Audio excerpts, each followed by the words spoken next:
ऐकून ठेवा. जोरदार क्लॅपिंग करू आपण. आजचा आपला फर्स्ट एक्सपिरियन्स विजय कुमार संघास. कंटिन्यू संघास सर. Good morning madam. करणारे जरा रवा नाही तर माझं राहून जात. हा, गुड मॉर्निंग विजय सगळ्यांना गुड मॉर्निंग. माझं नाव विजय कुमार प्रकाश संघास. मला लिंक माझी ताई मोठी बहीण माझी रुपाली अडके ही मला लिंक दिली.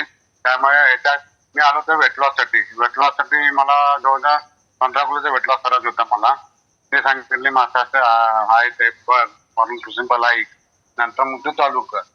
म्हणजे मी 5 नोव्हेंबरला मी चालू केलं. त्याला मला कसं चांगलं वाटलं. ऐकत मी पहिला वर्कआउट चालू केला, योगा चालू केला शेट्टी सरांच्या वर्गाला आपण 1 महिना राहिला. मग शेट्टी सर म्हटले ना तुम्ही जे शेक चालू करता माझ्या वर्गाला यायचं. मग तुलाच विचारलं, मग चालू करायचं म्हटलं. चालू कर. असं झालं. एक वेळ येतो, त्यानंतर दोन चालू केला. एका पाठोपाठ मला हे मिळालं, फ्री मिळालं. म्हणजे वजन तर कमी आलं. परत माझा कंबरदुखीचा त्रास होता. मी आठवड्यातनं 10 वेळा पेनकिलर आणि 2 इंजेक्शन घेत होतो. ते माझं पूर्ण बंद झालं. परत चहाची माझी फार जवळजवळ 7 ते 8 कप मी चहा पितो. चहाचं प्रमाण पूर्ण बंद झालंय माझं. आणि त्याच्याबरोबर जरा जिना चढला की मग धाप लागायचं, ते पण पूर्ण बंद झालंय. म्हणजे एकावर एक फ्रेंड मला मिळत गेलं. त्यामुळे पूर्ण आता हेल्दी आणि हेल्थी आहे, हॅपी आहे. ओके. सांगा सर, वजन किती कमी केलं? 15 किलो. 15 किलो वजन कमी केलं. ओके. 4 महिन्यात. 4 महिन्यात. विजय कुमार संघात आता बेस्ट पैकी वर्कआउट घेतात माहितीये का तुम्हाला? कोण वर्कआउट बॅचला आहे बघा, त्यांनाच माहितीये, बाकी कुणालाच माहिती नाही. कारण संघात सरांचा वर्कआउट, त्यामुळे दुपारचा वर्कआउट जे सकाळी चुकवतात दुपारी घेतात, त्या सगळ्यांना दुपारचा वर्कआउट संघात सर घेतायत मस्त पैकी. जरा मॅडम सकाळी करतो, परत योगा करतो, परत संध्याकाळचे वर्कआउट मी कोचिंग करतोय. त्याच्याबरोबर माझी फॅमिली पूर्ण हेल्दी आहे. मला परत मिशेचे 5 किलो कमी आले. पोरग्यात पाय दुखायचे, रात्री 2 वाजता उठायचं, पाय मध्ये दुखत होते. मग त्याला डायनो चालू केलं. पूर्ण बेस्ट रिझल्ट आहे. माझी पूर्ण फॅमिली हेल्दी आहे. आईला पण योगा चालू करायला लावलं, परत प्राणायाम चालू करायला लावलं. पूर्ण त्यात हेल्दी हॅपी आहे. सांगा सर, आईला कसं लावलं जरा सांगा, कारण इथं कोणाची आई ऐकणार झाल्यात. मग आम्ही सांगितलं तुला जर वजन पाय जर दुखायचं कमी आलं करायचं असेल तर योगा कर, परत प्राणायाम कर. ते नाही म्हणते तरी पण ते 4 वाजता झोपलेले, दुपारी 3 ला झोपले असते, 4 वाजता त्याला उठून प्राणायाम ते कानावर लावून त्याच्या आपोआप ते उठायचे. बघा, हे असं आयडिया करायला लागत्या. कारण का की जोर जबरदस्ती एवढं वजन जादा असल्यानंतर इनॅक्टिव्ह असतात ना, त्याच्यामुळं मग ते गोंधळ उडून जातो, त्यांना करावंसं वाटत नाही. ओ माहेश्वरी रंके, जरा बसा व्यवस्थित. तुमचा एक्सपिरियन्स घेणार आहे आता. कुठे गेल्या बघा. आईला व्हेरिकोन्सिलियनचा प्रॉब्लेम होता, ते जरा कमी, आता पूर्ण कमी झालाय जरा. ओके. आईचा कमी, दीदीचा कमी झालाय म्हटल्यावर आईचा पण कमी होणार की व्हेरिकोज वेन्सचा प्रॉब्लेम. आणि त्यात मॅडम कसं आहे, मला बीपीची गोळी सुरुवात डॉक्टरांनी या जॉईंट व्हायच्या आधी मी डॉक्टरांना दाखवलं की बाबा एवढं लहान तू बीपीची गोळी चालू करणार, तो फार लहान आहे अजून. आता दिदीला म्हटलं असं असं आहे, काय करायचं? तू काय फक्त योगा कर. मग डॉक्टरने परत चेक केलं 15 दिवसांनी. तू काय दाखवणार का नको, तुझं बीपी नॉर्मल आहे, बीपी तुला गोळी लागत नाही म्हटलं डॉक्टरांनी. ओके, चलो. आपण स्वतःवर काम केलं की या सगळ्या गोष्टी होत आहेत. स्वतःवर काम करायचं नाही केलं आपण तर तुम्हाला पाहिजे आहेत त्या गोष्टी कशा होतील, आपोआप कसं होईल? असंच बसल्यानंतर नाही होणार. कारण आजकाल त्याच्यानंतर मला सकाळी 4 वाजल्यापासून रात्री 11 पण एवढी आहे की बाबा कुठेही थकत नाहीये. फिरायला जा, सकाळी ह्याला जा, त्याला जा, मी करत होतो, भरपूर करत होतो. लिंबू पाणी पी, हे पी, लसूण खा, हे काय नमुने वजन कमी करायचं हे केलं मी, तरी पण माझं कमी होत नव्हतं. ओके. लसूण खाल्ल्यावर पण वजन कमी होतंय? लसूण, आलं आणि चेचून शिजवायचं आणि हे करायचं, पाणी काढा करून पित होते त्याचा. युट्यूब अक्का पालता म्हटलेलं मी. ओके. म्हणजे एक्सपेरिमेंट स्वतःवर सगळे करून झाल्यात. झालेलं आहे. भारीपैकी वेट आता लॉस आहे. बिझनेस मध्ये पण माझा भरपूर फरक झालाय, शेतीमध्ये पण झालाय. एनर्जी असल्यानंतर सगळीकडे फरक होतो. विजय कुमार सांगाच तुमचा बिझनेस हा, सांगा ओके. जरा सगळ्यांना. बिझनेस माझा तपकिरचा कारखाना आहे. मी बरोबर 92 माझ्या वडिला आजोबापासून पंजोबापासून आहेत. 92 वर्ष पूर्ण झाली माझ्या आता. 92 वर्ष पूर्ण होतात त्याला बिझनेसला. अजूनही तुम्हाला तपकीर चालू आहे. तपकीर कुणाला माहितीये का? ती तंबाखू पासून बनवतात. ओके, ती पूर्वीचे लोक त्याचा यूज करायच्या, लेडीज पण यूज करायच्या.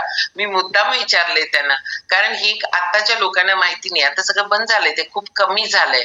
असे रेअर आहे त्यांनी अजून बनवताय, पण यूज करणं खूप कमी झालंय. आणि जे कोणी यूज करतच असते ती पिढी संपत आली आता. म्हणजे रेअर रेअर रेअर झालंय.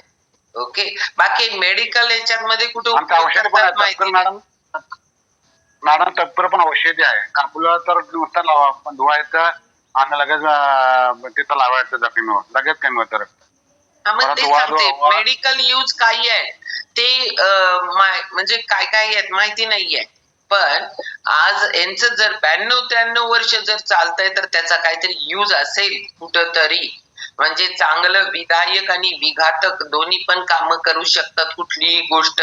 तसं त्याचा यूज बाकी काय होतो मला नाहीये माहिती, पण तरी पण हे आता माहिती पण नाहीये. तपकीर आताच्या मुलांना काही माहिती नाहीये ते चांगलंच आहे, पण तरी पण सांगितलं की हे सगळं आता बंद झालंय. त्या व्यवसायामध्ये कमी झालंय, बंद नाही झालं, कमी झालंय. ओके, चलो विजय कुमार संघात सरांसाठी एकदा जोरदार क्लॅपिंग करू आपण. आणि आता आपण जाणार आहोत सुषमा वंजारी ताईंच्याकडे. आज काय लय भारी आवरून बिवरून चाललाय सुषमाताई. रोज तरी किचन मध्ये दिसतात आपल्याला, या छान पैकी किचन मध्ये सापडत असतात. कारण वर्क करतायत, काम करतायत त्या, आणि त्याच्यामुळं डबल ड्युटी चालू असते ना. एक वर्किंग वुमन असते ना, त्या वर्किंग वुमनचं लई हाल असतात. समजून घेत चला बरं का त्या लोकांना. कारण का माहितीये का, सगळ्या क्षेत्रामध्ये म्हणजे आपल्या घरातलं तर सगळंच करावं लागतं. नाही करून कसं चालेल. हेल्प करतात आज सगळे जेंट्स, हेल्प करतात, त्याचा प्रश्न नाहीये. पण वर्क लोड, प्लॅनिंग लोड जो असतो ना, तो असतोच वर्किंग वुमनवर. आणि त्याच्यामुळं हेल्थ पुरा कोलॅप्स होते. आणि हे सगळं रोज करत असतात ह्या. Okay, continue सुषमाताई. नमस्ते, सुप्रभात. गुड मॉर्निंग ताई. मी ह्या शतायुषी परिवारामध्ये जॉईन होऊन मला आता जवळजवळ 1.5 वर्ष झालेलं आहे. आणि मला चालायला येत नव्हतं. माझे काम करताना म्हणजे मला टेनिस एल्बो असल्यामुळे माझा उजव्या हाताने मी कुठलंही काम करू शकत नव्हते. मला चालायचं, उठायचं, बसायचं, काही स्वयंपाक करायचं, काही होत नव्हतं. आणि माझी मुलगी मागच्या वर्षी पण माझ्याजवळ नातवंड सोडली होती आणि ह्या वर्षी पण माझ्याजवळ तिने नातवंड चांगले महिनाभरासाठी पाठवून दिले. आणि एकटेच माझी नातवंड येतात. पण तिला सुद्धा माझ्या आरोग्यामध्ये जो बदल झालेला आहे ना, तो बघून तिचा सुद्धा विश्वास होता की माझी आई, माझी मुलं खूप छान पद्धतीनं सांभाळून घेईल. कारण लहान वय म्हणजे ते खूप अवखळ असतंय त्या मुलांच्या मागे सगळं करणं. आणि खरंच 1 महिना माझा इतका सुंदर त्या मुलांसोबत गेला की मला काही काम करताना, त्यांच्यासोबत त्या पळापळी करताना काही थकवा नाही आला. आणि काल 12 तारखेला माझ्या नातीचा वाढदिवस होता. आणि त्या वाढदिवसाच्या दिवशीच मला काही ह्या वयाला नातवंड म्हणजे काय असतात ह्याच्यावर 4 शब्द ताई मला सांगायचे आहे. आज माझ्या नातीचा वाढदिवस 12/6/2015. मी आजी झाले हा सुवर्ण क्षण. आजी आजोबा म्हणजे नातवांची संस्कार रूपी शाळा असते. आजी आजोबा म्हणजे नातवांचे प्रेमरूपी उबदार पांघरुण असते. आजी आजोबा म्हणजे नातवांचे रागाने बघून नकार देण्याचे अहिंसक शस्त्र असते. आजी आजोबा नातवांचे आहार तज्ञ, जन्म झाल्यापासून प्रत्येक वयाला काय द्यावे मार्गदर्शक असतात.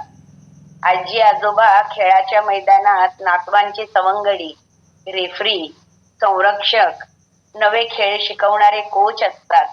आजी आजोबा नातवांचे श्लोक, देवांचे नानाविध जयघोष असे धर्मसंस्कार रूपी पुस्तक असते.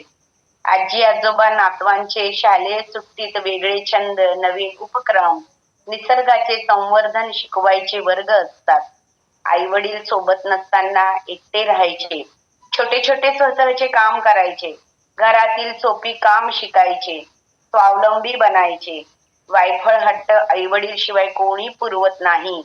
नकार पचवायचा, ताटात येणारा प्रत्येक पदार्थ पौष्टिक आहे शिकवणारी शाळा आहे. आजी आजोबा सर्व गुण संपन्न नसेल, कदाचित शारीरिक कमकुवत असेल, पण जर तुम्ही समजून घेतले तर त्यांच्यात असलेले सुप्त गुण खुलतील, त्यांचे थरथरणारे हात सुखावतील, स्वकेंद्रित मन नातवांसाठी बदलेल, त्यांचा वृद्धापकाळ सुखकर होईल. वाढत्या वयात एकटे राहायचे नसेल तर दोन्ही पिढी जोडणारी साखळी बना. काही घ्या, काही सोडा, त्या वयाचे बना. जेवढे जमेल तेवढे करा. टीव्ही मोबाईल पासून थोडा वेळ दूर राहा, व्यस्त राहा, वाचन करा. नातवंडे आपल्या आयुष्यात वय थांबवण्याचे शस्त्र आहेत. आणि हॅलो, येतोय, ऐकू येतोय. आणि हे सर्व जर खरं शिकवलं असेल तर हे खरंच आपल्या 87 परिवाराच्या मॉर्निंग फ्यूल स्टेशन मधनं मी शिकलेली आहे. आपल्याला ज्या बोधकथा सांगितल्या जातात त्या बोधकथामधनं मानसिकरित्या सबळ, मानसिक सकारात्मकता आली, रागावर कंट्रोल की नाही, थोड्या वेळ क्षणभर थांबायचं. टीव्ही मोबाईल जर आपणच नाही बघितला तर आपली नातवंड पण नाही बघत. म्हणजे माझ्या घरामध्ये ते 1 वाजेपर्यंत तर त्यांना कधीही तो टीव्ही किंवा मोबाईल काही मिळालं नव्हतं. त्यांना म्हणजे ठराविक वेळेला, एवढ्याच वेळ आपण हे बघूया, एवढ्या वेळेस आपण हे करूया. आणि त्यांना मी असं शिकवत गेले की चॉईस देत होते मी त्यांना. हे पाहिजे का, मग हे पाहिजे का, हे पाहिजे, आता हे करायचं का तेव्हा हे करायचं. मग ते खरंच त्यांच्या चॉईसने काहीतरी सांगायचे आणि मी पण त्यांच्यासोबत बदलायचे की ठीक आहे चला तुम्हाला आता टीव्ही बघायचा आहे ना, पण परत नाही मिळणार बरं का. आणि खाण्यापिण्याचं पण. आणि शतायुषीत आज तुझं आजी तुझा आता क्लास नाही काय, म्हणजे संडे असेल की मला विचारायचे की मी आज मोबाईल का चालू केला नाही, आणि ते पण माझ्यासोबत ऐकायचे. आणि तुम्हाला सांगायचं म्हणजे मॅम की ते दोघं शेक लवर आहे, शेक लवर. त्यांना म्हणजे आज कुठला फ्लेवर आम्ही खाणार ह्याच्यावर त्यांचं खूप हे असायचं. आणि बॉक्स मधनं आपल्याला मनाला येईल तेवढे असे डबे बाहेर काढायचे. आम्ही आपलं कंजूस, एकच डबा काढायचा, एकच फ्लेवर संपोस तर दोघांनी खायचं. आणि ते आपले वेगळे वेगळे फ्लेवर डायनो कशामध्ये मिक्स करून किती छान लागतंय. आणि त्यांच्यामुळे मी सुद्धा शिकले की डायनो आणि आपला F1 मिक्स केला ना की काय सुंदर टेस्ट येते. ती एक वेगळीच म्हणजे मॉकटेल होतंय ते. म्हणजे इतकं छान झालं. आणि माझे दुखणे कुठे पळून गेले हे तर मला 87 मध्ये आल्यावर कळालंच नाही. माझं बीपीची गोळी बंद झाली. मला स्वयंपाक करताना कंटाळा येत नाही. सकाळ संध्याकाळ कुठलाही प्रकार माझ्या नातवंडांनी सांगितलं तरी मी तो करत असायची. आणि कधी कधी मी कंटाळा करत नाही. आणि अजून एक सांगेल की वेट खरंच मेंटेन राहतं जर का तुम्ही 87ने शिकवलेले सगळे सगळे सगळे फंडा, त्यांनी आपल्यावर जे संस्कार करतायत ते संस्कार जर का तुम्ही अगदी मनापासून जर अंगीकृत केले तर वजन वाढत नाही. हे एका महिन्यामध्ये मला कळालेलं आहे. माझ्या मुलांसोबत बराच वेळ आम्ही आरबट सरबट खाऊन पण घ्यायचो, पण मला माझं वजन वाढलेलं काही जाणवलं नाही. माझ्या ताकदीत मला काही परिणाम झालाय असं काही मला जाणवलं नाही. खूप छान वाटलं ताई.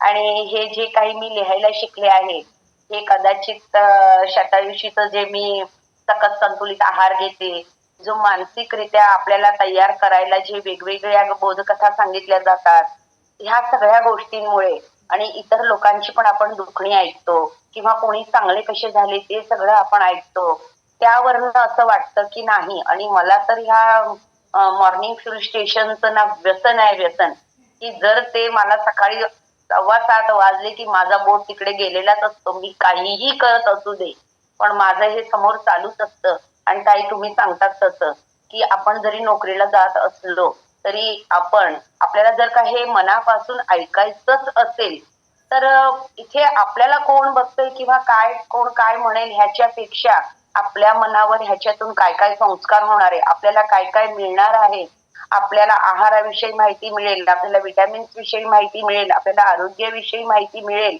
आपले मन शरीर तर ताकदवर बनतंय, पण आपलं मन सुद्धा ताकदवर बनत असते.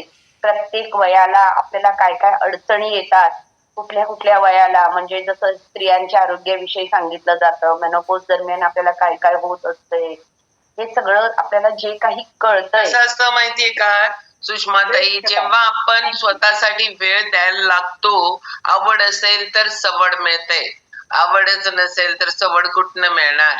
मग कारण देत बसतो आपण, ते कारण मोठी होतात, आपण अजून अजून अजून अजून बॅकला यायला लागतो. आणि चांगलं आपली काय असतं माहितीये का, प्रकर्षाने एखाद्या गोष्टीचं ज्ञान होऊ शकतं, त्यालाच प्रतिभा जागृत होते म्हणतात. प्रकर्षानं होणार ज्ञान, आणि हे कधी होईल काय होईल सांगता येत नाही. मध्येच कुणाला तर खूप छान गाणं म्हणायला जमतं, कारण त्यांना जमत असतं, पण त्यांनी कधी स्वतःला स्वतःकडे बघितलेलं नसतं. त्या दृष्टीनं हे आधीपासूनच ते असतं. प्रत्येकांमध्ये वेगवेगळे गुण आहेत, पण त्या गुणांकडे बघण्यासाठी वेळ नाहीये.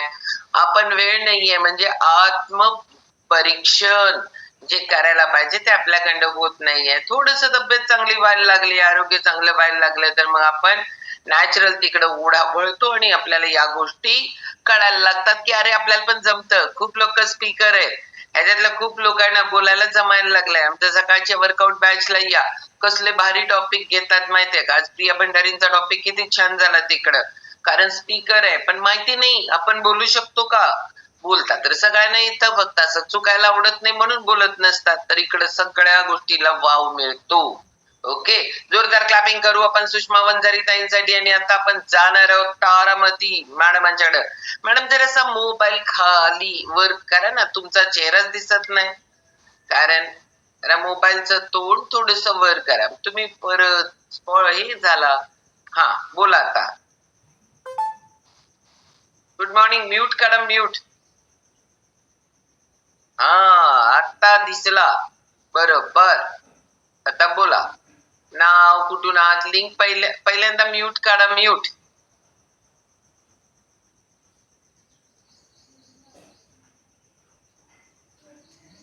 कोण कोस्ट मला कशाला म्यूट करायला लागलाय.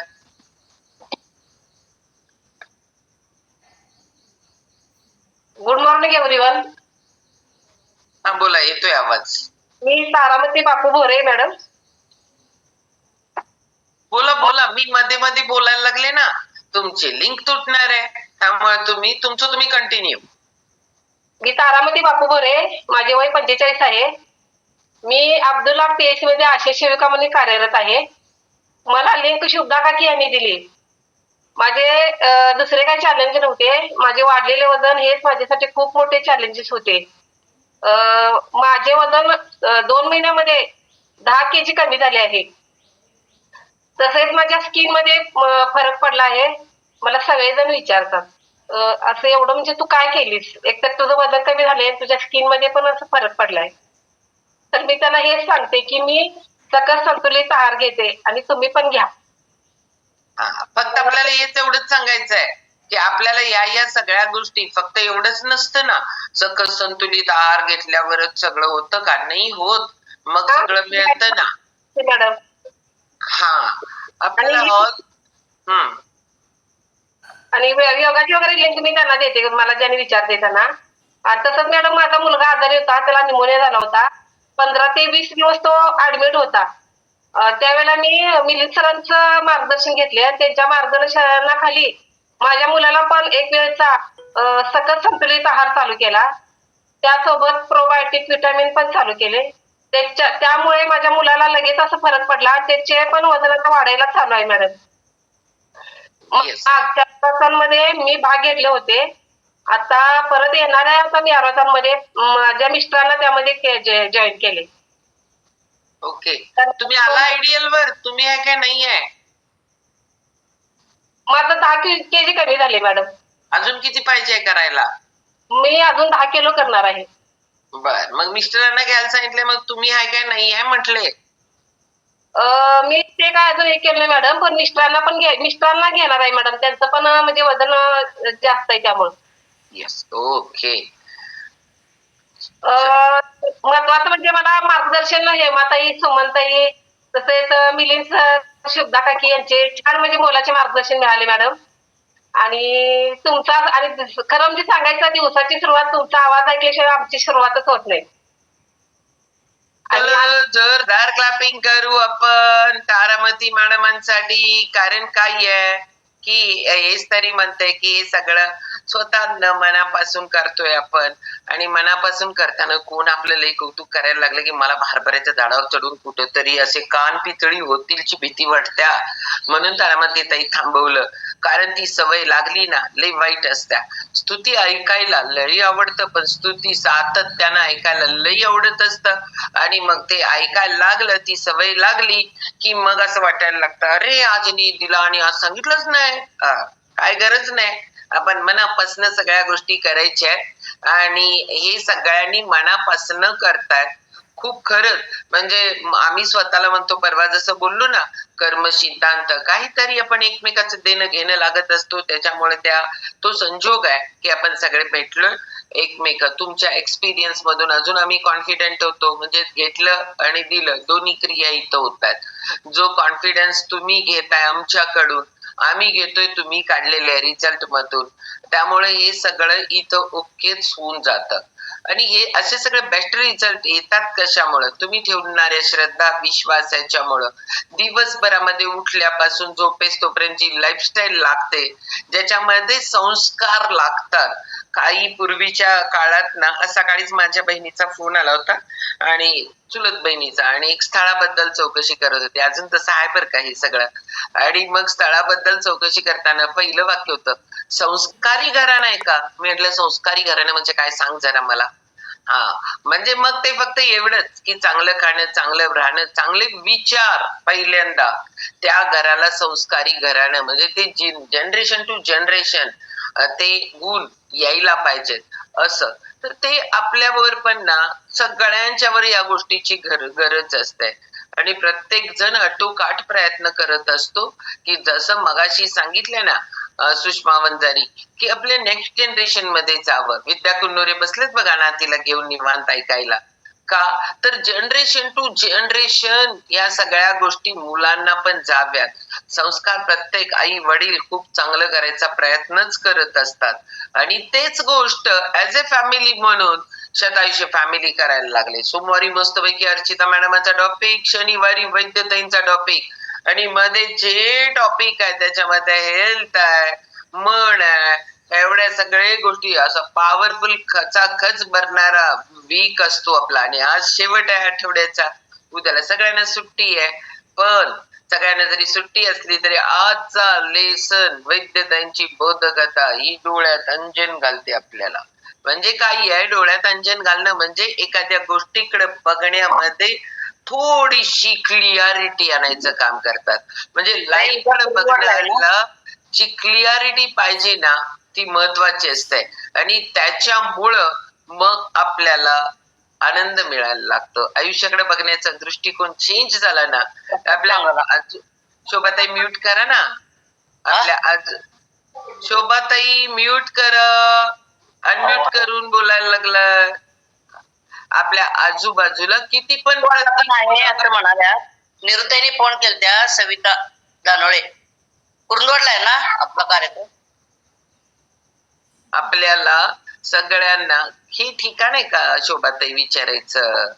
आता आपला टॉपिक चालू होणार ना, त्याच्यामुळं आपल्याकडे अनुकूलता असू दे प्रतिकूलता असू दे त्याच्याकडे बघण्याचा आपला दृष्टिकोन चेंज होतोय. तर आपण आज जाणार आहोत. आजचा आपली बोधकता आहे वैद्यताई सांगणार आहेत, योगरत्न आहेत, आयुर्वेद रत्न आहेत. केवढ्या डिग्र्या आहेत त्यांच्याकडं. आतापर्यंत दररोज एवढ्या व्यस्त असतात, एवढं काम करत असतात. म्हणजे त्यांच्याकडे बघितल्यानंतर स्वतःला असं वाटत असतं किती अजून आपण करू शकतो. हा कॉन्फिडन्स द्यायचं काम वैद्यताई करतात. तर जाऊ आपण जोरदार क्लॅपिंग करू वैद्यताईंसाठी. आणि सुमित सर ऑल म्यूट टाका आता.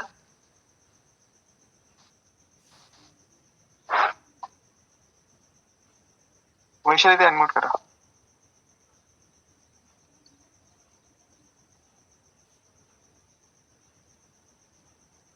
हरिओम. श्री गणेशाय नमः. आज संकष्टी आहे त्यामुळे गणपतीच्या नावाने सुरुवात करूया. आताच वंजारी ताईंचा अनुभव, आता नंतरचा अनुभव आणि सुजाता ताई बोलल्यात की संस्कार. तर संस्कारांचं खूप महत्व आहे हे आपल्याला सगळ्यांना पटत असतं. पण मुलांना संस्कार देण्यासाठी अर्थातच स्वतःमध्ये त्या सवयी असतील आणि आपण त्याप्रमाणे वागत असतो. जसं त्या म्हणाल्या त्याचप्रमाणे की आपल्याला आपण स्वतः टीव्ही बघतोय आणि तू सारखा टीव्ही बघू नको असं म्हणणं हे पटत नाही, होत नाही मुलांकडून. पण तेच तुम्ही नाही लावत आहे म्हटलं की ते सुद्धा नाही लावत. तर असंच एक संस्कार आणि त्याचा परिणाम किती चांगला होतो. तर यावरती ही बोधकथा आहे. प्रत्येक घरामध्ये हे असं असतं, पण या ठिकाणी सुद्धा तशाच प्रकारे आहे की एक अजय म्हणून आहे आणि त्या अजयला तो सांगतो, म्हणजे त्याचे वडील हे त्याला नेहमी म्हणत असतात, अरे पंखे लाईट बंद करा. ते न बंद करता बाहेर का निघून जाता रे? अरे टीव्ही चालू आहे, त्याच्या समोर कोणीच नाहीये, पहिल्याने बंद करा बरं.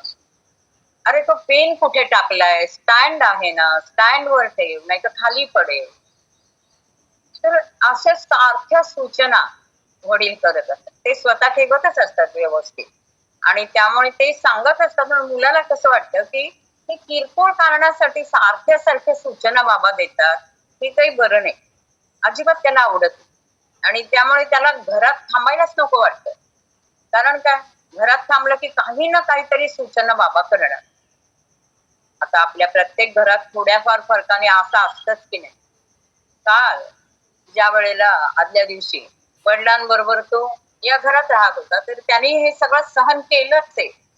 पण आज तर त्याला नोकरीसाठी जायचंय, इंटरव्ह्यूला जायचंय आणि त्याला असं वाटतंय की मला जर ही नोकरी मिळाली तर मी तर हे शहर नक्की सोडणार. सारखं सारखं वडिलांचं ते बोलणं, नाही नाही नाही नकोच मला, असं त्याला वाटत होतं.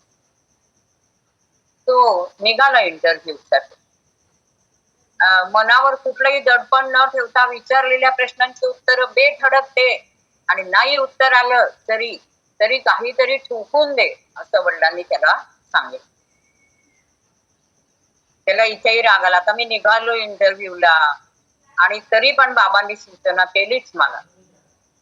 त्याला शिवाय पैसे दिले त्यांनी, त्याला जेवढे लागणार होते त्याच्याही पेक्षा जरा जास्त पैसे पण दिले बाबांनी. आणि लवकर जा, वेळेवर जा, ह्याच्यासाठी म्हणून ते रिक्षाला लागतील, कशाला लागतील म्हणून त्याला पैसे दिले. तो गेला, मुलाखतीच्या ठिकाणी जाऊन पोहोचला. तिथे प्रवेशद्वारावर कुणीच असं वॉचमन वगैरे असं कोणी नव्हतं आणि दरवाजा पण उघडाच होता. आणि दरवाजाचं त्याचं जे लॅच आहे ते पण व्यवस्थित बसवलेलं नाही. त्यामुळे दरवाजा सारखा आपटत होता. त्यांनी तो दरवाजा आपटायचा बंद केला, व्यवस्थित लावला गेला आणि मग ऑफिसमध्ये प्रवेश केला. आत गेला. खूप छान दोन्ही बाजूला फुलझाडं लावलेली.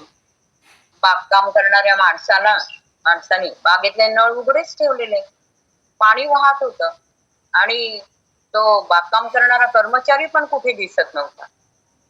हा गेला, पहिल्याने त्यांनी वाहणारा तो नळ बंद केला आणि पाईप व्यवस्थित करून ठेवला. स्वागत कक्षामध्ये गेला, तिथे पण कोणीच नव्हतं. तिथे फक्त एका फळ्यावर लिहिलेलं होतं की पहिल्या मजल्यावर मुलाखती होती. तो हळूहळू जिना चढू लागला. काल रात्री लावलेले असतील असे जिन्यातले दिवे हे त्या ठिकाणी होते आणि ते आता सकाळचे 10 वाजून गेले तरी तसेच होते. त्यांना वडिलांचे शब्द आठवले, अरे पंखे लाईट बंद न करता जाता कसे तुम्ही घरातून? आणि त्याला वडिलांच्या या वाक्याचा त्रास झाला होता. या विचारातच त्यांनी दिवे बंद केले. म्हणजे ते विचार सगळे आठवत होते, वडिलांचं बोलणं आठवत होतं प्रत्येक ठिकाणी. वर गेल्यावर त्याला अनेक असे आलेले दिसले, आपल्यासारखेच मुलाखत द्यायला आलेले, वाट बघत बसलेले. तर बसलेले जेवढे उमेदवार होते त्यांना सगळ्यांना बघून आपल्याला ही नोकरी मिळेल का की नाही मिळणार याचा विचार तो करायला लागला. तो अत्यंत उत्सुकता होती त्याला, पण भीतीयुक्त उत्सुकता होती. आणि असंच त्याने हॉलमध्ये प्रवेश केला. दरवाजाजवळ एक चटई होती, त्यावर लिहिलेलं होतं सुस्वागतम. त्यांनी पाहिलं ती चटई थोडी दुमडली होती, त्यामुळे ती अक्षर नीट दिसत नव्हती, पण कळत होतं सुस्वा एवढं दिसतंय त्याच्यावरनं तिथे सुस्वागतम असेल म्हणून. मग कुणाच्या तरी पायात पण अडकू शकणार होती. त्याने पटकन चिडला तो खर तर, की हे काय आहे की कोणी सरळ पण करत नाहीये, आणि त्यांनी स्वतः ती सरळ करून दिली. त्यांनी बघितलं की समोरच्या खुर्च्या होत्या, रांगा होत्या सगळ्या. त्या रांगांमध्ये त्यांच्या बोलवण्याच्या प्रतीक्षेत अनेक जण बसलेले होते, म्हणजे उमेदवार बसलेले होते.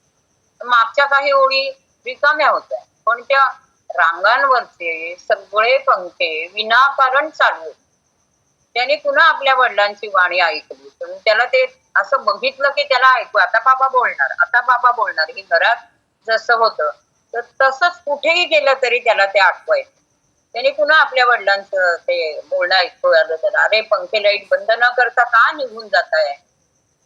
किडीक आली त्याला, आणि गरज नसलेले पंखे त्यांनी स्वतः जाऊन बंद केले आणि रिकाम्या खुर्च्या एकावर एक ठेवून दिल्या. आलेला घेईल नंतर आपल्याला हवी ती खुर्ची काढून हव्या त्या ठिकाणी, असा त्यांनी विचार केला. अनेक जण आलेले होते त्याच्यासारखे करून मुलाखत खोलीमध्ये तिथे प्रवेश करून लगेच दुसऱ्या दरवाजातनं ते बाहेर पडताना दिसत होते. म्हणजे असं कळतच नव्हतं की यांना मुलाखतीत प्रश्न तरी विचारतायत का, यांनी उत्तरं देऊन. म्हणजे काही अंदाजच कुणाकडून मिळत नव्हता की काय होत असेल, किती प्रश्न विचारतात, किती वेळ लागतो मुलाखतीला, काही नाही. कारण ते ह्या दारातनं बाहेर जातायत आणि बाहेर पडायच्या दारातनं पुन्हा बाहेरच पडताय लगेचच 2 मिनिटात. त्याला काही कळेना. तो सुद्धा गेला आतमध्ये, न घाबरता मुलाखतीसाठी उभा राहिल्यावर त्या मुलाखत घेणाऱ्या ऑफिसरने त्याच्याकडनं त्याची प्रमाणपत्र वगैरे त्यांनी जी फाईल आणली होती तर ती फाईल घेतली. ती फाईल फक्त समोर ठेवली आणि त्यांनी त्याला कुठलेच प्रश्न नाही विचारले. ती फाईल ठेवली होती आणि त्याच्याकडेच ते बघत होते आणि ते म्हणाले, तुम्ही कधी कामावर हजर होऊ शकता. तर त्याला काही कळेच ना की या मुलाखतीमध्ये विचारायचा एक ट्रिकी प्रश्न आहे का, हा संकेत आहे का, मला नोकरीची ऑफर देता येते. गोंधळून गेला तो. आपण काय विचार करीत आहात, तिथल्या त्या बसलेल्या बॉसने विचारलं. अहो, आम्ही इथे कुणालाही प्रश्न विचारत नाही. काही प्रश्न विचारून आम्ही कोणाच्याही कौशल्यांचं, स्किलचं मूल्यांकन कसं करू शकणार. 2-4 प्रश्न विचारले, त्यातनं त्याचं स्किल आम्हाला कसं समजणार. म्हणून आम्ही चाचणी घेतो, व्यक्तीच्या वृत्तीचं मूल्यांकन करतो. आम्ही उमेदवारांच्या वागण्यावर आधारित काही चाचण्या आम्ही ठेवल्या आणि त्या सगळ्यांवर आम्ही कुठनं लक्ष ठेवतो, अगदी दारात शिरल्यापासून. आणि CCTV द्वारे आम्ही त्याच्यावर नजर ठेवलेली. आज बघा, आज इतके उमेदवार आले, तुम्ही बघितलं, इकडनं आले तिकडं बाहेर पडले. त्यातल्या कोणत्याही व्यक्तीने ती रबरी नळी पाण्याची बंद केलं नव्हतं. स्वागताची चटई घुमडलेली सरळ केली नव्हती. निरुपयोगी चालणारे पंखे, लाईट काही नीट केलेले नव्हते. आपण असे फक्त एकच उमेदवार होता की ज्यांनी ते केलंय आणि म्हणूनच आम्ही तुम्हाला नोकरीसाठी निवडण्याचा निर्णय घेतलाय, बॉस म्हणाले. बापरे, त्याच्या मनामध्ये आपल्या वडिलांच्या शिस्तीच्या आणि सूचनांच्या बद्दल नेहमी चिडचिड होत होती ना. त्याला जाणवलं की नाही, आपल्या बाबांच्या त्या शिस्तीमुळे आणि शिकवणुकीमुळे, सततच्या सूचनांमुळे त्या प्रसंगांमुळे आपल्याला हे विचारतायत. त्याचा संताप, वडिलांबद्दल जी चिडचिड होती, जो संताप होता, तो पूर्णपणे त्या क्षणाला निघून गेला. की त्यामुळे आज आपल्याला हे म्हणतायत की तुम्हाला, आणि हे सगळं आपलं बघून त्यांना वाटलं की ह्याला नोकरी दिली पाहिजे. वडिलांच्या सूचना आणि मूल्य रोज त्यांनी आपल्या आता काम, आपल्याला जर आता ही नोकरी मिळाली तर आपण या ठिकाणी पाळायचं असतं. आणि छान वाटलं त्याला. त्यांनी लगेच सांगितलं की मी होऊ शकतो जॉईन लगेच, आपण सांगा कधी व्हायचं, असं तो म्हणाला आणि आपल्या घरी जायला निघाला. आपले वडील जे काही सांगत असतात ते सगळं काही केवळ आपल्या उज्ज्वल भविष्यासाठी आहे. ते आपल्या कसं लक्षात नाही आलं आतापर्यंत, असं त्याला वाटायला लागलं. आता एखादा दगड असतो तर त्याच्यामध्ये आपोआप एक सुंदर शिल्प तयार होत नाही ना. त्याला झालेल्या त्या क्षणिकच्या घावांच्या वेदना ह्याच त्याला शिल्प बनवू शकतात. असंच ते पडलेलं आहे दगड आणि त्यातनं शिल्प निर्माण झालं आपोआप, हे तर काही खरं नाही. आपण एक सुंदर व्यक्तिमत्व आणि चांगला मनुष्य बनावं. आपल्याला स्वतःच्या वाईट सवयी सोडून देता याव्या. आपल्या आचरणामध्ये आपल्याला चांगला बदल घडवण्याची आवश्यकता आहे. हे तर खरंच आहे. आणि तेच तर आपले वडील करतात जेव्हा ते आम्हाला शिस्त लावतात. आणि आपल्याला मात्र राग येतो, चिडचिड होते, संताप होतो की काय तेच तेच पुन्हा पुन्हा सांगतायत आणि रोज रोज काय सांगतात. मोठा झालोय मी आता. आई जी असते ना ती बाळाला भरवण्यासाठी तिच्या बाळाला मांडीवर उचलून घेते आणि खाऊ पिऊ झाल्यावर तिला झोपवते. पण वडिलांचं तसं नसतं ना. ते बाळाला आपल्या खांद्यावर घेतात आणि जग दाखवतात. इथे बघा, मला ते आठवलं, संकर्षण कराडे त्याची कविता खूप सुंदर असतात आणि त्या कवितांमध्ये त्यांनी एक ठिकाणी म्हटलं होतं की आपण जे आहे ते आपण खूप लांबच बघू शकत नाही, उंच बघू शकत नाही, पण मात्र आपण जेव्हा वडिलांच्या खांद्यावर बसतो तेव्हाच खऱ्या अर्थाने आपण मोठे होतो आणि आपल्याला सगळं लांबचं पण दिसायला लागतं.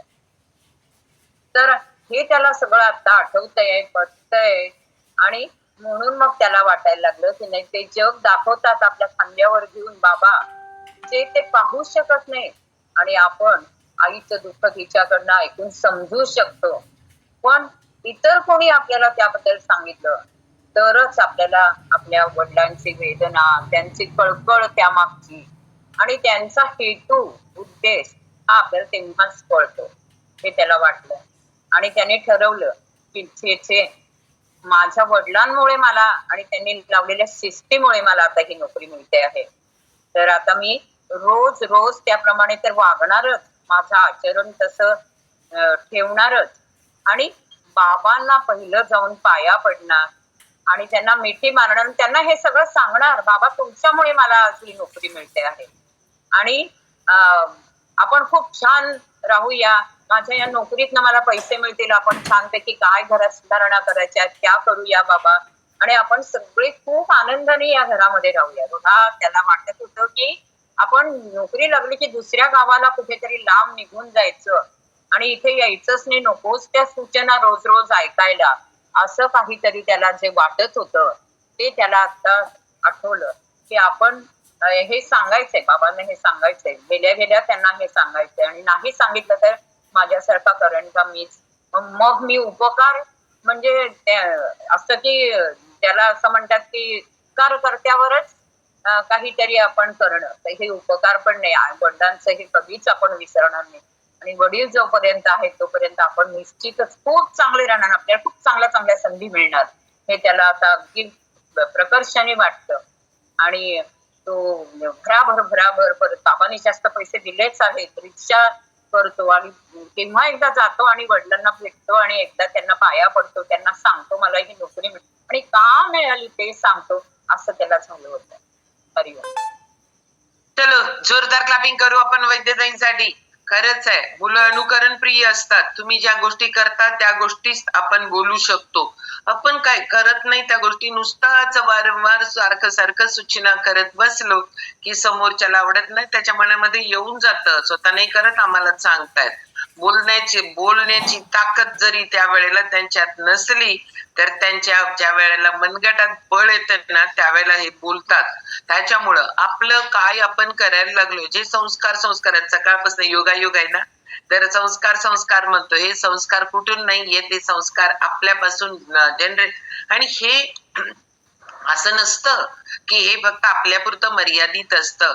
संस्कार मी मगाशी म्हटलं ना, एक स्थळ बघायचं होतं तर ते नेक्स्ट त्यांच्या सगळ्या जनरेशन टू जनरेशन चेक करतायत. मग आपण पण तसंच असायला पाहिजे ना, कारण आपल्या आई वडिलांच्याकडून जे मिळालं आपल्याला ते आपण तेच फॉलो करायला पाहिजे. मग आपलं नेक्स्ट जनरेशन ते फॉलो करणार आहे. मग त्याच्यामुळं या सगळ्या गोष्टी भलेही तुम्हाला आता काही आवडो अगर न आवडो, कितीतरी डिसिप्लिन मध्ये राहणं कुणालाच नाही आवडत. मुलांना नाही आवडत, आपल्याला नाही आवडत, आपल्याला सुद्धा कितीतरी. मग पण डिसिप्लिन मध्ये राहताना छन्नीचे गाव पडतात मगच ती मूर्ती होते. त्यामुळे तुम्हाला आदर्श व्यक्तिमत्व बनायचं असेल तर थोडासा वेळ स्वतःला द्यावाच लागतो. स्वतःच्या खाण्यापिण्यावर थोडस आपल्याला काम करावंच लागतं. पाणी नाही जात तरी प्यावं लागतं काही वेळेला, कारण त्याच्याशिवाय शरीर. खूप लोक म्हणतात पाणी जातच नाही, जात नाही पित नाही आपण. मग ह्या सगळ्या गोष्टी जेव्हा आपल्याकडं स्टेप बाय स्टेप होत जातात त्यावेळेला तुमचं एक आदर्श व्यक्तिमत्व बनतं. आणि आदर्श व्यक्तिमत्व आदर्श आरोग्य असल्याशिवाय बनतच नाही. कारण मी सगळे गुण आहेत तुमच्याकडं आणि तुमचं डोकं लई दुखायला लागलंय तर तुम्हाला सगळ्यांचंच डोकं दुखल्यासारखं फील होत आहे. जरा जरी कोण हसलं तरी माझं डोकं दुखायला लागलं आणि विजय कांबळे हसायला लागल्यात. मग काय होतंय, आता विजय कांबळेना काय माहिती माझं डोकं दुखायला लागलंय, पण ते बिचारे हसले की माझं डोकं अजून जरा दुखायला चालू होत आहे. मग आरोग्य किती महत्वाचं आहे. त्यामुळे प्रत्येक व्यक्तीनं आदर्श व्यक्तिमत्व बनायचं असेल, आदर्श आरोग्याकडे पळा. आदर्श आरोग्याकडे पहिला चाला, मग त्याच्याकडे वाटचाल करा. आणि याच्यासाठीच आपलं सकाळी बेस्टपैकी योगा वर्ग आहे हो, त्याच्यावर मनावर किती भारी काम होतं, त्याच्यावर करा. त्याच बरोबर आपली मॅरेथॉन स्टार्ट व्हायला लागलाय. किती लोकांनी आपली आपली नावं दिली. आज 14 आहे, झालं, उद्याला सुट्टी आहे, सगळी सुट्टीच असते. परवा दिवशी तर आपलं फ्लायर बनणार आहे. त्यामुळे पटापट ज्याला वेट लॉस मॅरेथॉन मध्ये काम करायचंय ना आरोग्यावर, तर मॅरेथॉनला उपयोगी पडते. कारण आरोग्यावर काम करणाऱ्याला बेस्ट नॉलेज लागतं. खूप लोक कट्ट्यावर बसतात, नाही हो हे सगळं करायल्यावर होत आणि बंद केल्यावर होत्या. ते काय रॉकेट सायन्स आहे, ते सायन्स आहे. तुम्ही जे करता तेच तुम्हाला मिळतं, तुम्ही जे करत नाही ते तुम्हाला कसं मिळेल. पण नॉलेज घेऊन करायला लागला तर आपण अपडेट राहतो, करायला लागतो आणि मग या सगळ्या गोष्टी तुमच्यासाठी होत आहेत. ओके, किती लोक कट्ट्यावरच बसलेत आणि असं वाटायला लागलंय की नाही बाबा हे जरासं महाग आहे म्हणून मी काय करत नाहीये. ठीक आहे, स्वस्त नाही होणार. मर्सिडीज बेंज माझ्यासाठी अल्टोच्या किमतीत येणार आहे का? नाही येणार. पण मॅडम एक खूप मस्त ऑफर आहे.